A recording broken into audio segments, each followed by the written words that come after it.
আজ বিশ্ববিদ্যালয়ের বিভিন্ন বিশ্ববিদ্যালয়ের হলগুলো, আমরা তো বিশ্ববিদ্যালয়ে পড়াশোনা করেছি, ভাবিয়েন না হুজুর খালি মাদ্রাসায় পড়ছে, এই হুজুর স্কুলে পড়ছে, এই হুজুর মাদ্রাসায় পড়ছে, এই হুজুর বিশ্ববিদ্যালয়ে পড়ছে, অলরাউন্ডার হুজুর।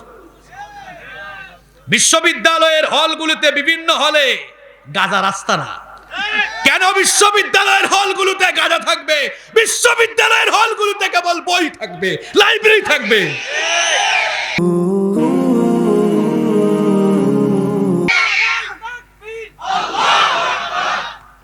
কি রাগ করছেন আমার কথায়? সন্তান তো আপনাদেরও আছে, আমাদের সবার সন্তান আছে না? 1 নাম্বার অপশিক্ষা, 2 নাম্বার অপসংস্কৃতি। আরে বাপ রে বাপ, এখন যার হাতে ফোন একটা আছে তার কাছে দুনিয়ার খবর আছে। 2 বছর 3 বছর বয়সের বাচ্চাদের হাতে আমরা ফোন তুলে দিই। আমরা আগে দেখতাম যে মা বাবারা বাচ্চারা কান্না করলে গিয়া সাথে সাথে কুলে নিত, জড়ায় ধরে আয় আয় চাঁদ মামা শোনাইতো, বিভিন্ন কবিতা শোনায় ঘুম পাড়াইতো। এখন মা বাবা বেশি যান্ত্রিকতা নির্ভর হয়ে পড়েছে। বাচ্চারা কান্না করলে কুলে নেয় না, মোবাইল একটা হাতে নিয়ে ইউটিউবে ঢুকে বেবি শার্ট ডুড্ডু লাগাইয়া বাজায় দেখা দর আছে না নাই? আরে বাপরে বাপ, 2-3 বছরের বাচ্চারা মোবাইলে যেমন স্ক্রলিং করে, আমি নিজেও এমন স্ক্রলিং পারি না। আমরা ছোট ছোট বাচ্চাদের হাতে ফোন তুলে দিয়েছি, এতে করে সে ফোনের প্রতি আসক্ত হয়ে পড়ছে, যার কারণে দেখা যাচ্ছে অল্প বয়সেই সে বিপথে নিমজ্জিত হয়ে যাচ্ছে। আমি একবার এক জায়গায় গেলাম, একজন আমাকে বলল, হুজুর আমার মেয়ে জেএসসিতে A+ পেয়েছে, আমি খুশি হয়ে আইফোন গিফট করেছি। আমি বললাম, তাই ভালো করেছেন, কয়েকদিন পরে আপনার জামাইও গিফট করবে। ইন্টারমিডিয়েট পাস করার আগ পর্যন্ত এদের হাতে ফোন দিয়েন না।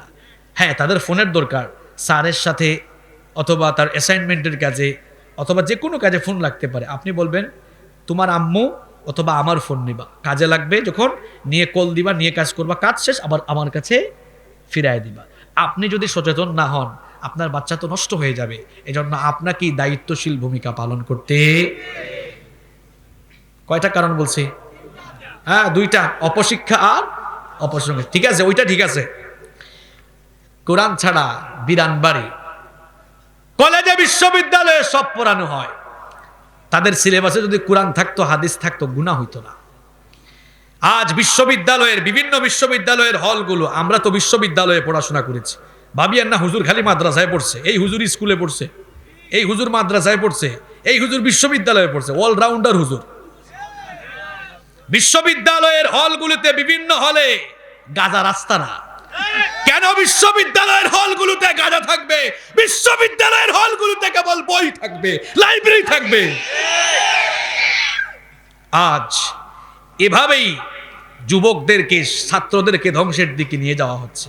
যেই বয়সে তাদের হাতে বই খাতা কলম শোভা পায়, এই বয়সে তাদের হাতে বেনসন, তারপরে হাবিজাবি কি জানি আছে, আরো কয়েক জাতের সিগারেট, আমি তো নামও পারি না রে ভাই।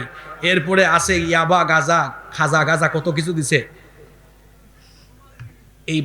এই ছেলেগুলোর হাতে যদি কোরআন থাকতো, হাদিস থাকতো, কোরআন পড়তো, হাদিস পড়তো, ছেলেগুলো আল্লাহওয়ালা নামাজি হয়ে, দেশপ্রেমিক হয়ে এরা বিশ্ববিদ্যালয় থেকে জাতির নেতৃত্ব দেওয়ার জন্য বের হতো। ঠিক কি না?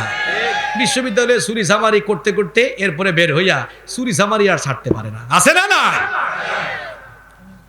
সুতরাং আমাদের শিক্ষাঙ্গনের ভেতরেও কোরআন দরকার আছে না নাই? বলেন, দরকার আছে না নাই? কোরআন না শিখার পরিণাম বলছে 4 নাম্বার,